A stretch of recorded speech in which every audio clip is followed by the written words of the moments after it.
currently Earth.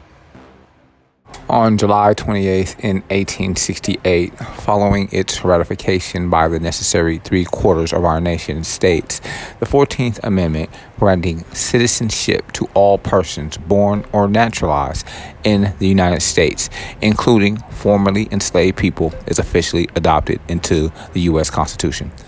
Secretary of State William Seward issues a proclamation certifying the amendment.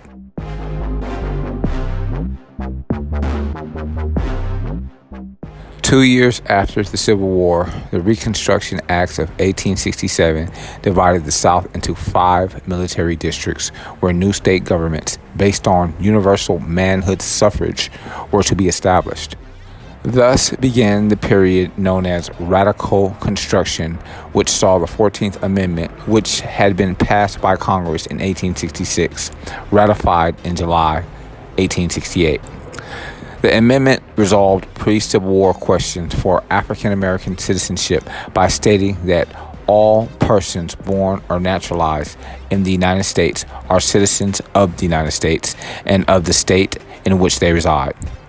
The amendment then reaffirmed the privileges and rights of all citizens and granted all these citizens the equal protection of the laws.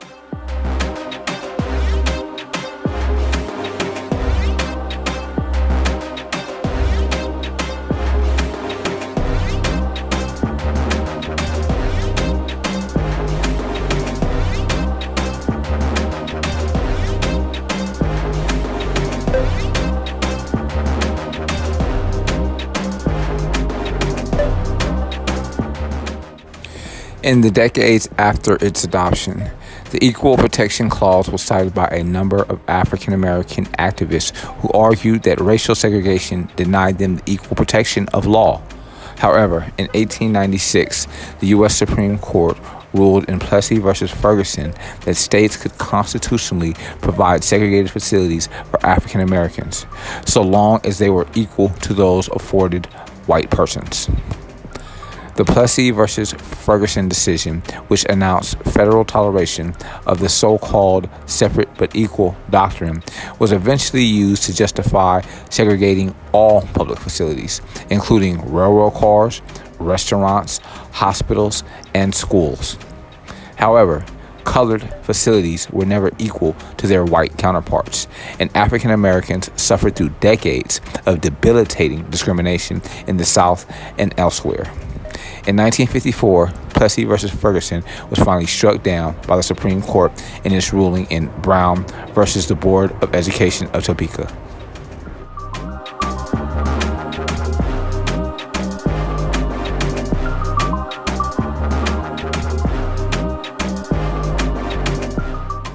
On July 28th in 1914, 1 month to the day after Archduke Franz Ferdinand and his wife Sophie continue their eternity, Austria-Hungary declares war on Serbia, effectively beginning the First World War.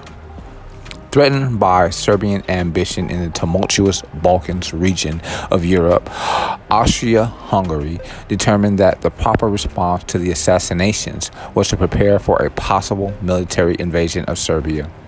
After securing the unconditional support of its powerful ally, Germany, Austria-Hungary presented Serbia with a rigid ultimatum on July 23, 1914, demanding, among other things, that all anti-Austrian propaganda within Serbia be suppressed. There was also a demand that Austria-Hungary be allowed to conduct its own investigation into the assassination and killing of Archduke Franz Ferdinand and his wife Sophie. Though Serbia effectively accepted all of Austria's demands except for one, the Austrian government broke diplomatic relationships with the other country on July 25th and went ahead with military preparedness measures. Meanwhile, alerted to the impending crisis, Russia, Serbia's own mighty supporter in the Balkans, began its own initial steps towards military mobilization against Austria. In the days following the Austrian break in relations with Serbia, the rest of Europe, including Russia's allies, Britain and France, looked on with trepidation, fearing the imminent outbreak of a Balkans conflict that, if entered into by Russia, threatened to explode into a general European war. The British Foreign Office lobbied its counterparts in Berlin, Paris, and Rome with the idea of an international convention aimed at moderating the conflict. The German government, however, was set against this notion and advised Vienna to go ahead with its plans. On July 28, 1914, after a decision reached conclusively the day before in response to pressure from Germany for quick action, apart from Kaiser Wilhelm II, who by some accounts still saw the possibility of a peaceful diplomatic resolution to the conflict, but was outmaneuvered by the more hawkish military and governmental leadership of Germany, Austria-Hungary, declared war on Serbia. In response, Russia formally ordered mobilization in the 4 military districts facing Galicia, its common front with the Austro-Hungarian Empire. That night, Austrian artillery divisions initiated a brief, ineffectual bombardment of Belgrade across the Danube River. Quote, "My darling one and beautiful, everything tends towards catastrophe and collapse," unquote. British naval official Winston Churchill wrote to his wife at midnight on July 29th. He was proven right over the next several days. On August 1st, after its demand for Russia to halt mobilization met with defiance, Germany declared war on Russia. Russia's ally, France, ordered its own general mobilization that same day. And on August 3rd, France and Germany declared war on each other. The German army's planned invasion of neutral Belgium, announced on August 4th, prompted Britain to declare war on Germany. Thus, in the summer of 1914, the major powers in the Western world, with the exception of our country and Italy, both of which declared their neutrality, at least for the time being, flung themselves headlong into the First World War.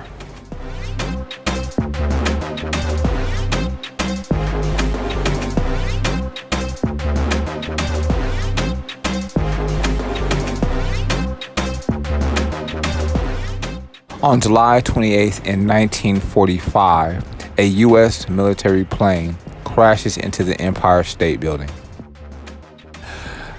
The accident was caused by heavy fog and engendered 14 people to continue their eternity.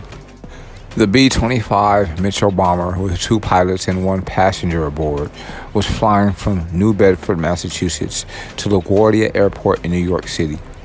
As it came into the metropolitan area on that Saturday morning, the fog was particularly thick. Air traffic controllers instructed the plane to fly to Newark Airport instead. This new flight plan took the plane over Manhattan. The crew was specifically warned that the Empire State Building, the tallest building in the city at the time, was not visible. The bomber was flying relatively slowly and quite low, seeking better visibility, when it came upon the Chrysler Building in Midtown. It swerved to avoid the building, but the move sent it straight into the north side of the Empire State Building near the 79th floor. Upon impact, the plane's fuel exploded, filling the interior of the building with flames all the way down to the 75th floor and sending flames out of the hole the plane had ripped open in the building's side. One engine from the plane went straight through the building and landed in a penthouse apartment across the street. Other plane parts ended up embedded in and on top of nearby buildings. The other engine snapped an elevator cable while at least one woman was riding in the elevator car. The emergency auto brake saved the woman from crashing to the bottom, but the engine fell down the shaft and landed on top of it. Quick-thinking rescuers pulled the woman from the elevator, saving her life. Since it was Saturday, fewer workers than normal were in the building. Out of all the people in the building, only 11 continued their eternity on this day, including the 3 that were flying the plane. All 11 victims were workers from War Relief Services Department of the National Catholic Welfare Conference. An 18-foot by 20-foot hole was left in the side of the Empire State Building. Though its structural integrity was not affected, the crash did cause nearly $1 million in damages, about $10.5 million in today's money.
On July 28th in 2016, 95 years after women were first granted the right to vote in our country, former Secretary of State, Senator, and First Lady Hillary Rodham Clinton makes history by accepting the Democratic Party's nomination for president, becoming the first woman to lead a major U.S. political party.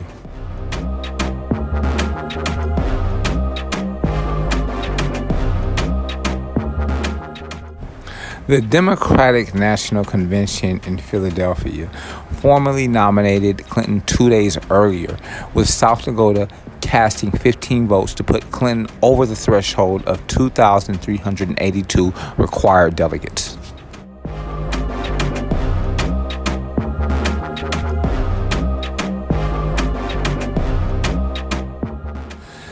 In her acceptance speech on the night of July 28th, Clinton acknowledged the historic nature of her nomination.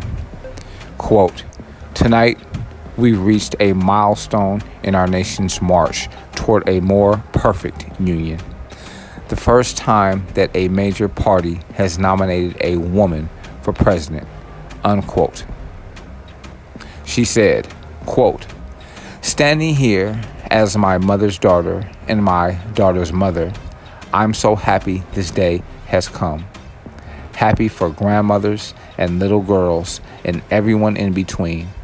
Happy for boys and men too. Because when any barrier falls in America for anyone, it clears the way for everyone. When there are no ceilings, the sky is the limit." Unquote.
The awesome Hillary Rodham Clinton, who ran in the general election against Donald J. Trump, won the popular vote but lost the election in the Electoral College. Trump served one term and made history himself, becoming our nation's 44th president and the first U.S. president to be impeached twice.